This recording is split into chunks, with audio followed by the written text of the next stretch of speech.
પક્ષ કરે તો લીલા અને વિપક્ષ કરે તો કેરેક્ટર ઢીલા।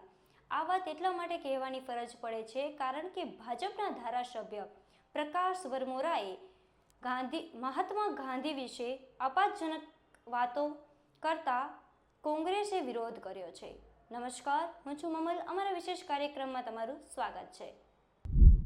વિષય મારો એટલો હતો કે આપણે બધા માણસ છીએ। સંઘદોષના હિસાબે ક્યાંક ના ક્યાંક ગમે એવો સારામાં સારો માણસ હોય। મહાત્મા ગાંધીજી પણ એકવાર દારૂ પીતા થઈ ગયા હતા, તો આત્મચિંતન કરીને ઉપવાસ કરી અને આપણી અંદરની ભાવ શુદ્ધિ કરી લેવાની, જેથી કરીને જે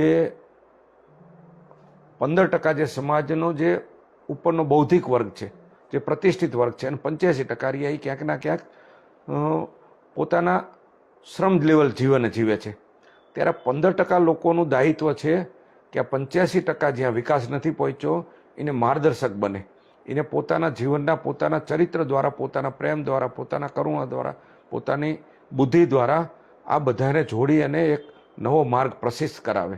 એટલે આ ભાવથી મેં ત્યાં કીધું હતું કે જે 4 પ્રકારના જે રાજનેતા હોય, કોઈ પણ હોય, જે વહીવટી તંત્રમાં હોય, મીડિયા તંત્રમાં હોય, ન્યાય તંત્રમાં હોય, એને એવું કોઈ કામ ભૂલથી પણ ન કરવું જોઈએ, કારણ કે એ અમુક બાબતો હોય એ 0 ટોલરન્સ નીતિ હોય। એટલે મારો વિષય ને એટલો હતો કે સંતો હોય તો એ ક્યાંય કોઈ નબળું કામ કરે ને તો સંતને લોકો એક રિસ્પેક્ટ તરીકે જોતા હોય। હવે એ નબળું કામ કરવા માટે તો સંતની જે આભા હોય ને એ તૂટી જતી હોય છે। એવી રીતે આ બાબતોમાં ક્યાંય કરે ને તો શ્રદ્ધા ડગી જાય। વિષય એટલો હતો, એ સહજ વિષય હતો, અને ક્યાંક ના ક્યાંક એને અમુક લોકોએ એક જુદા ઇન્ટેન્શનથી, અને હું જાહેર જીવનમાં છું તો હું પણ માણસ છું, તો મારી ક્યાંય ભૂલ થતી હોય તો એ કહેવાનું મીડિયા તંત્રને છૂટ હોય, રાજતંત્ર, વહીવટીતંત્ર, ન્યાયતંત્ર અને સામાન્ય પ્રજાની કહેવાની છૂટ હોય, પણ સતત આની ભૂલ શોધવી। ઓડિટ 2 રીતે થાય, એક ભૂલ સુધારવા માટે થાય ને એક ભૂલ શોધવા માટે થાય। મારી ભૂલ સુધારવા માટે ઓડિટ કરવાનું બધાને રાઈટ જ હોય, પણ સતત હું જોતો હોઉં છું કે ભૂલ શોધવા ઉપર જ કરે છે, તો ભૂલ શોધવા કરશું તો બધામાં ભૂલ નીકળશે, શોધવા કરતાં ભૂલ સુધારવા કરી તો એ દિશામાં કામ થશે। એટલે મારી આજે ભાવનાને પોઝિટિવ રીતે દરેકને લે એટલી મારી વિનંતી છે, મીડિયા તંત્ર હોય। તાજેતરમાં પ્રકાશભાઈ વરમોરા દ્વારા એવી વાત કરવામાં આવી હતી કે ભાજપમાં દારૂડિયા, જુગારિયા અને વ્યભિચારીઓ ભરાઈ ગયા છે। એ વાત પ્રકાશભાઈ વરમોરા એટલે કે ધાંગધ્રા હળવદના ધારાસભ્યએ સાચી કીધી હતી અને એ વાતને અમે બિરદાવી હતી, પરંતુ આ વાત જાહેર થતાં જ ભાજપના મવડી મંડળે પ્રકાશભાઈ ઉપર માછલા ધોયા હોય એવું સ્પષ્ટ લાગે છે। એટલા માટે કે પ્રકાશભાઈએ તાજેતરમાં જ પોતાના ફેસબુક એકાઉન્ટ પરથી લાઈવ થઈ અનેક બચાવની વાત કરી, જેમાં એમણે એવી વાત કરી છે કે ગાંધીજી પણ દારૂ પીતા હતા।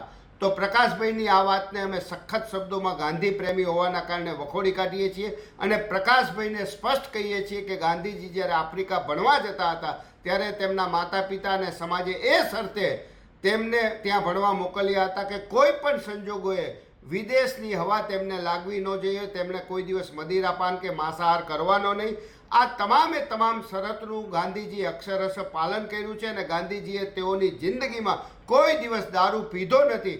આમ છતાં જો રાષ્ટ્રપિતા ગાંધીજી માટે ભાજપના ધારાસભ્યશ્રી આવું અપમાનિત વાણી વિલાસ કરતા હોય તો તેને અમે સખત શબ્દોમાં વખોડી કાઢીએ છીએ અને પ્રકાશભાઈ વરમોરા ધાંગધ્રાના ભાજપના ધારાસભ્યશ્રીને અમે ખુલ્લી ચેલેન્જ મારીએ છીએ કે ગાંધીજીની દારૂ પીવાની બાબતમાં અમે તેઓની સાથે જાહેરમાં ચર્ચા કરવા તૈયાર છીએ।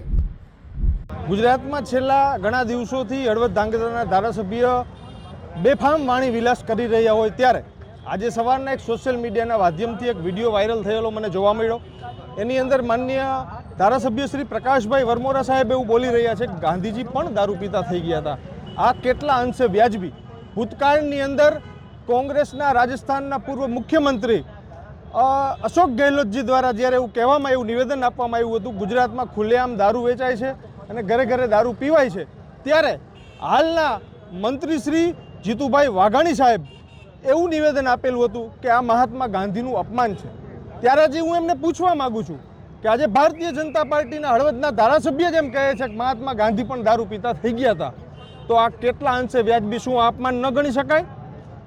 આજે જે શબ્દ વાણી વિલાસ કર્યો છે પ્રકાશભાઈ વરમોરાએ સમગ્ર ગુજરાતનું નહીં પણ સમગ્ર ભારત દેશનું, આ રાષ્ટ્રપિતાનું અપમાન છે, ભારત દેશનું અપમાન છે, ત્યારે આજે અમે એમના વિરુદ્ધ સૂત્રોચ્ચાર કરીને એમના માટે એમને માફી માગવા માટેનો અમારો અનુરોધ છે. એમને તાત્કાલિકના ધોરણે માફી માગી લેવી જોઈએ. જો માફી નહીં માગે તો કોંગ્રેસ પક્ષ દ્વારા તેનું રાજીનામું માગવામાં આવશે, એવી આપના માધ્યમથી અમે જાણ કરીએ છીએ. જય હિન્દ. હું ગીતા પટેલ. તાજેતરમાં જ મેં હમણાં 2 દિવસ પહેલાં એક વિડીયો મૂક્યો હતો અને ધાંગધ્રાના ધારાસભ્યએ જે ટિપ્પણી કરી એ બાબતે કે અમારા પાર્ટીની અંદર દારૂ પીનારા લોકો, વ્યભિચારી લોકો અને જુગાર રમતા લોકો અમારી પાર્ટીની અંદર છે. એના મને એવું લાગે છે કે એ વિડીયોના માધ્યમથી કદાચ ઉપરના નેતાઓ, એમના જ પાર્ટીના લોકોએ એમને ઠપકો આપ્યો છે અને ફરીથી એમને માફી માંગી. માફી માંગવામાં તો વાંધો નહોતો, પણ સાથે સાથે એમને એક આપણા રાષ્ટ્રપિતા મહાત્મા ગાંધી ઉપર એક ટિપ્પણી કરી છે. તો મને એવું થયું કે કદાચ ધારાસભ્ય બોલ્યા છે કે વાત સાચી હશે કે ખોટી હશે. તો અત્યારે સ્માર્ટફોનનો જમાનો છે, ચેટ જીપીટીનો જમાનો છે, તો મને એવું થયું કે લાવને જરા સર્ચ કરી લઉં કે વાત સાચી છે કે ખોટી છે. કોઈના ઉપર આક્ષેપ લગાવતા પહેલાં એકવાર આપણે પણ ચેક કરી લેવું જોઈએ. ત્યારે ચેટ જીપીટીની અંદર મેં પૂછ્યું ગાંધીજી વિશે કે ક્યારે એમને દારૂનું સેવન કર્યું છે, ક્યારે એમને માંસાહારીનું સેવન કર્યું છે. તો ચેટ જીપીટીની અંદર જવાબ આવ્યો કે ક્યારે પણ આપણા રાષ્ટ્રપિતા મહાત્મા ગાંધીએ દારૂનું પણ સેવન નથી કર્યું અને કોઈ પણ માંસાહારીનું સેવન નથી કર્યું.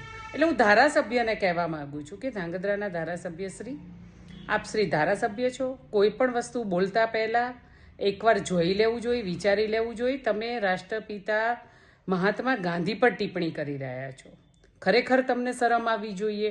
અને જે વસ્તુ તમે મંચ પરથી બણગા ફૂંકો છો, મંચ પરથી બહુ સારી સારી સંસ્કારની વાતો કરો છો. તમને ધારાસભ્ય એટલા માટે બનાવ્યા છે કે તમારા જ વિસ્તારની અંદર દારૂના અડ્ડાઓ ધમધમે છે તો બંધ કરાવો ને, જુગાર રમાય છે તો બંધ કરાવો ને, વ્યભિચારી લોકો પાર્ટીની અંદર છે તો એમની હકાલપટ્ટી કરો ને. તમને એના માટે ધારાસભ્ય બનાવ્યા છે, નહીં કે માત્ર ને માત્ર મંચ આવે એટલે બહુ સારી સારી સંસ્કારની વાતો કર્યા વગર ખરા અર્થમાં આપણા વિધાનસભાની અંદર જેટલા પણ દારૂના હડ્ડા બંધ કરે છે, કદાચ એ પહેલ કરી હોત તો ધાંગધ્રાના લોકોને આશ્વાસન મળતું કે અમારા ધારાસભ્યએ કંઈ કર્યું છે. એટલે સંસ્કારની બહુ સારી સારી વાતો ફેસબુકના માધ્યમથી ન સારી લાગે. ખરેખર વિસ્તારમાં ઉતરવું જોઈએ અને ખરેખર પ્રાણ પ્રશ્નો છે એના પર વાત કરવી જોઈએ. મને એવું લાગે છે કે જ્યારે ધારાસભ્યએ આ સ્પીચ આપીને સોશિયલ મીડિયાના માધ્યમથી કહ્યું એટલે મને એવું લાગ્યું કે એમને ચોક્કસ ઠપકો મળ્યો હશે, એટલે પાછા ફેસબુકના માધ્યમથી માફી માંગવા આવી ગયા છે. પણ ખરેખર જોયા જાણ્યા વગર તમે કોઈ એવા વ્યક્તિ પર આક્ષેપ ન કરી શકો. મારું તમને એક જ વિનંતી છે કે તમે કોઈ પણ વસ્તુ બોલતા પહેલાં 100 વાર વિચાર કરો, કારણ કે ગાંધીના ગુજરાતની અંદર દારૂબંધી હોવી જોઈએ એ માત્ર કાગળ પર છે અને બધા જ ધારાસભ્યો સ્વીકાર્યા વગર પોતાના વિસ્તારની અંદર જે દારૂના હડા ધમધમે છે એને બંધ કરાવો. બસ મારે વિશેષ કંઈ નથી કહેવું. ધારાસભ્યને વિનંતી કરું છું કે કોઈ પણ વસ્તુ જોયા વગર ન બોલો. બસ મારું આટલું જ કહેવું હતું. જય હિન્દ, જય ભારત.